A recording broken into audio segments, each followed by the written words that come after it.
What's up, guys? And today we're going to talk about airway maxing and how it is the most overlooked niche online. And if you maximize it, you will address your looks, your health, and function. So let's get into it.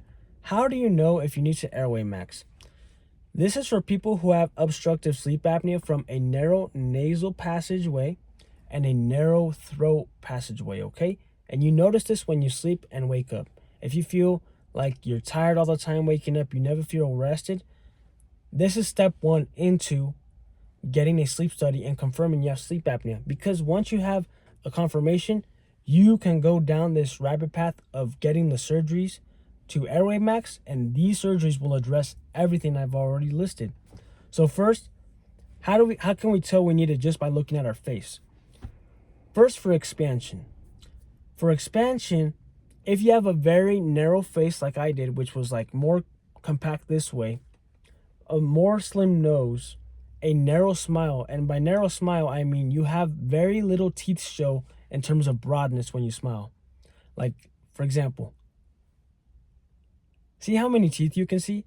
I've expanded already. If you see somebody that smiles that has the big dark circles when they smile, like right here, these circles, I barely have any. But if you see those big circles right there and they barely have 4 teeth showing up top, they are very likely recessed and especially narrow. So if you're narrow, you have nasal problems for breathing, you got to do expansion first. And that will improve the width of your face. This is aesthetics now. You want the zygos to be the most wide part of your face. It's good balance, and you just look more developed as a human being. Before, mine were at the same width as my jaw, which looked very weird looking back. Now I look better. Even though I'm asymmetrical, I look way better. And now, time to address the throat airway. How do we address that and get aesthetics and function? Let's say you have a canted smile and your teeth are messed up, like me, in a little bit. My smile's like this, very slightly. And my jaws are not too forward grown. They're not too far back, but not too forward grown. I'm like in purgatory, where surgeons have told me, you don't need double jaw surgery, go on and live your life. But I had the symptoms of somebody who suffers from sleep apnea. I'm not your typical patient, but there's a lot more people like me. And once I found the surgeon that was airway focused, he was like, okay, we're going to do a double jaw surgery to advance the maxilla and jaw, and a genioplasty for me, which will give you the aesthetics and the big airway so you can sleep at night and wake up fully rested. So that addresses your aesthetics. That's going to address your quality of sleep. You're going to wake up feeling like you want to take on the world. And your bite is going to function way better. This should help your TMJ, especially if you have a TMJ disorder from a canted smile or just asymmetries that overuse a certain part of your face. Also, ideally you want your smile to be at the same eye level, to be at eye level in terms of like this plane in the real world, right? If your smile's like this when you smile, we've seen people like that. We just don't know why they look like that, where their eyes are here, but their smile when they smile is downwards. Mine is slightly like that. Not too significant. The most attractive people always have their bite at the same level as their eyes. So if their eyes are looking this way, their bite is the same way. Their bite isn't closing like this. It's closing like this.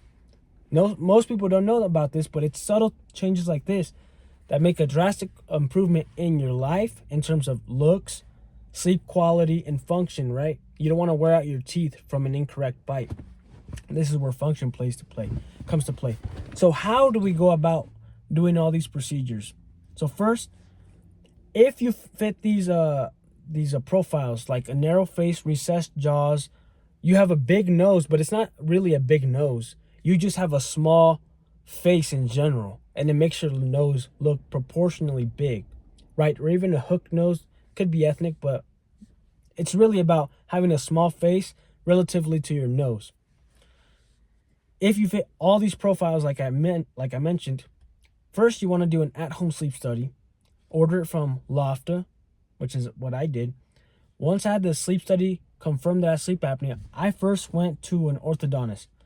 However, if this is your first time and you're barely learning this, I suggest going to an airway focused surgeon who has a team already built that has a select orthodontist, because they're going to coordinate much better. I went about it backwards in a way, because I did not plan to do surgery and I didn't want to do it, but as time progressed, I knew I needed it.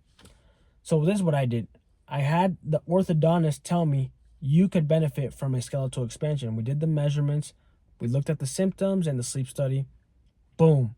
I did the MARPE expansion first, and you want to do the skeletal expansion for airway maxing first.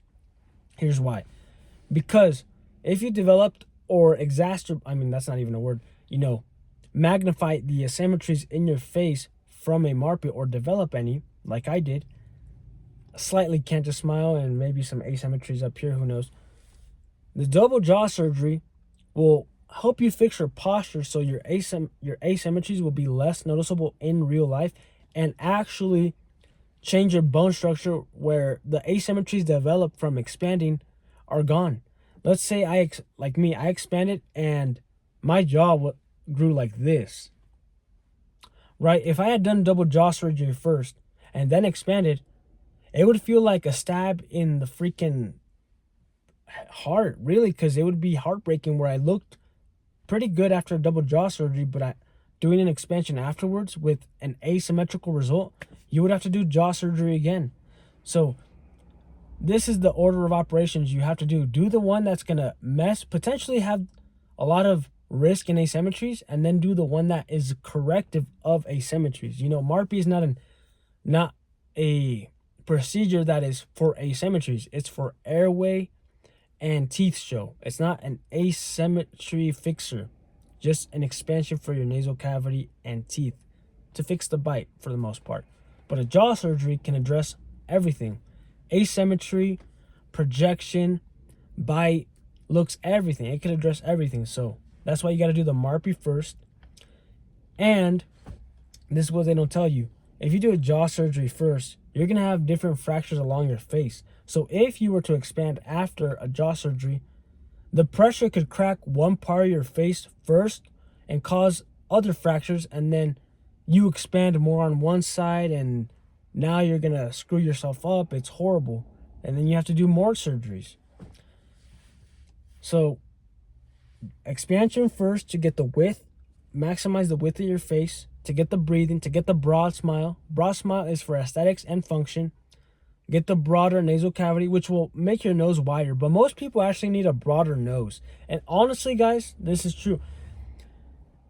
If you do expansion, you will have a broader lip area. Like, some people have very narrow lips, like just in resting. You don't want that. You actually want a broader lip show, because it's a reflection of your broad maxilla and a broad face. It's a health indicator. If you have a broader face, you generally have a better bite, and that means you're a better hunter, just think about it evolutionary. Like, we can bite better things. I mean, chicken or the egg? Do we have wider faces because these people were better hunters, or is it that the people who were able to hunt successfully grew a wider face?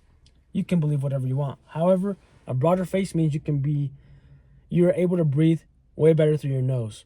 That's for everybody, because it's a wider maxilla. That means you have a wider nasal cavity here, better nose breathing. And I know that because I've experienced it. So expansion, you're gonna get this benefits here, and that's about it. And literally, expansion is gonna change this part of your face right here, not your jaw, not your lower jaw. That's why we need double jaw surgery. Double jaw surgery will change everything from here. You won't be able to see it through here much. It's actually, double jaw surgery is actually the king for aesthetics and functions besides MARPE. It's a next level from MARPE, because you get a free nose job from double jaw surgery. If they advance your maxilla forward enough, your hooked nose gets more support from your maxilla, and now it turns up. Many girls do this, and they don't know they have horrible jaws, but they do rhinoplasty, and now they look like a freak show. Like, a small face but a big nose, you're a witch. Just a different type of witch, right? Just get the double jaw surgery, you have better harmony. So you get a free nose job, right? Upturned nose, balances out. And it's not, and the things about these surgeries that are bone, everything that you do is proportionate to each other, right? If you move forward the upper jaw 5 millimeters, your nose is gonna, turn up to the correct proportion of that 5 millimeter advancement, right?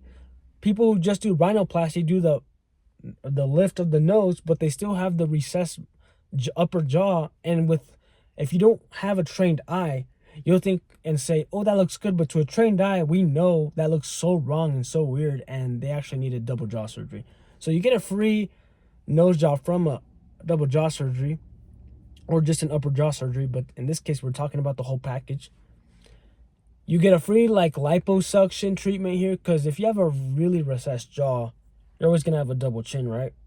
But once your jaw is more projected, the skin's gonna tighten, and it's gonna look like you're much leaner than you really are. That's why there's beautiful fat chicks that there's some fat chicks that are way better looking than these skinny petite chicks, because they had enough bone development to still be able to show through all that fat that they garnered.